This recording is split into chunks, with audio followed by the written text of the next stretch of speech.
Avec les fonctions polynômes de degré 3, nous allons également travailler avec la forme factorisée. Avant de travailler avec cette forme factorisée, nous allons voir ce que ça peut donner au niveau des courbes représentatives. J'ai donc pris ici un certain nombre de fonctions, j'ai donc 3 fonctions du polynôme de degré 3 différentes, donc de 3 couleurs différentes, et on va les tracer pour voir un petit peu ce que ça donne. Donc voilà la première, la deuxième comme ça, et la troisième ici. Alors, si on regarde le nombre de racines, puisque si vous vous rappelez, quand on travaillait avec les polynômes de degré 2, on regardait le nombre de racines, eh bien, on regarde le nombre de points d'intersection qu'il y a avec l'axe des abscisses. Vous voyez que pour la bleue, eh bien, j'ai qu'un seul point d'intersection ici. Pour la rouge, j'ai 2 points d'intersection. J'en ai un là et un à cet endroit-là. Et pour la troisième, pour la noire, j'en ai 1, 2, 3 points d'intersection. Donc vous voyez que les racines, il peut y en avoir une, il peut y en avoir deux, il peut y en avoir trois. Un truc particulier avec les fonctions polynômes de degré 3, c'est qu'on ne pourra pas en avoir 0, il y en aura obligatoirement une. Alors vous pouvez essayer avec différentes fonctions, en faire autant que vous voulez, et vous vous rendrez compte qu'il y aura toujours une racine. Donc avec la calculatrice, on admet la propriété qu'une fonction polynôme de degré 3 possède entre 1 et 3 racines.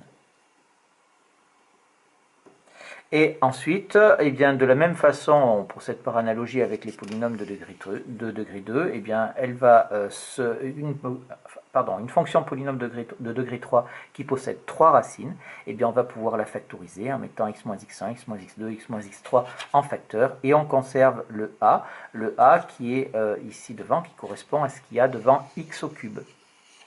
Alors maintenant,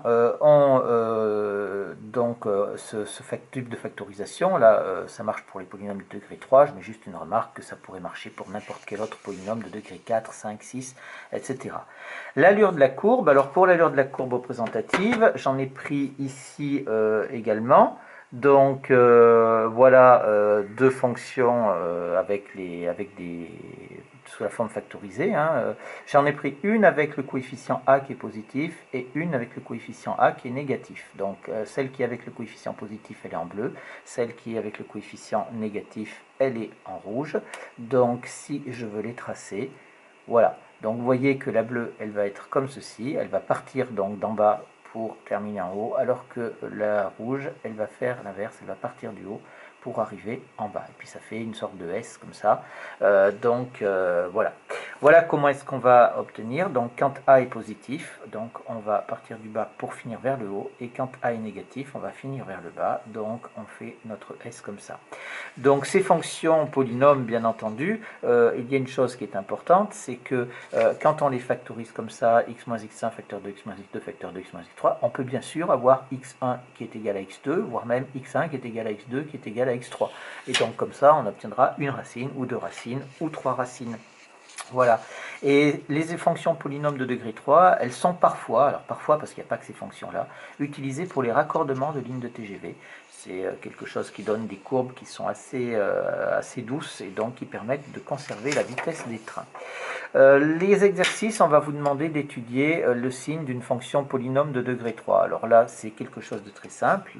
On a une forme factorisée. Attention, le signe des fonctions polynômes de degré 3 ayant des racines et étant factorisé. Donc, on va construire le tableau de signes. Donc, construction du tableau de signes. Je le redétaille histoire de bien se remémorer les choses.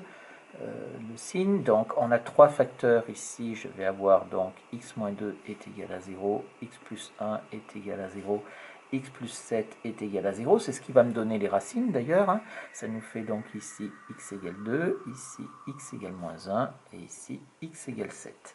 Et maintenant nous allons faire donc le tableau de signes qui va être comme ceci. Je vais avoir les valeurs de x. Alors, il faut dans mon tableau de signes que je mette tous les facteurs qui composent ma fonction. Donc j'ai un facteur, deux facteurs, trois facteurs, mais il ne faudra pas oublier le quatrième facteur, c'est-à-dire le coefficient qu'il y a devant. Donc ici, je vais avoir le x, mais je vais avoir donc 4 lignes. Après, je vais en avoir 1, 2, 3.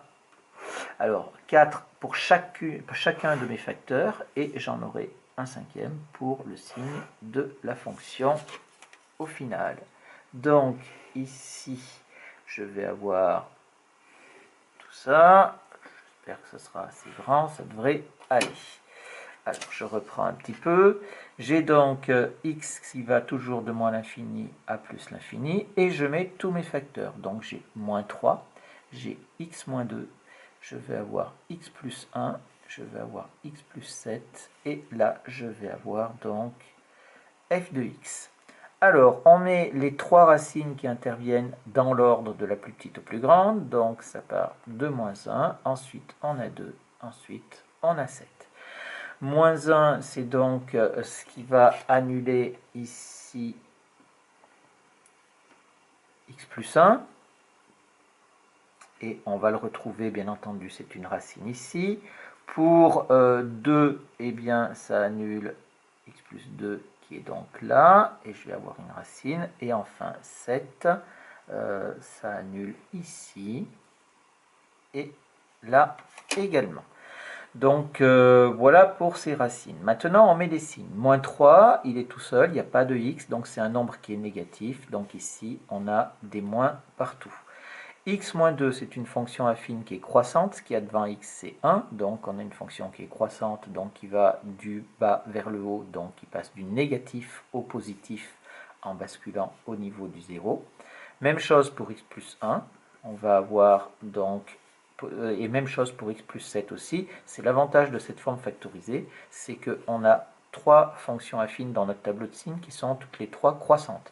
Donc on va du moins vers le plus. C'est toujours la même chose, contrairement à ce qu'on avait pu voir dans les équations, dans les inéquations qu'on avait pu faire en début d'année.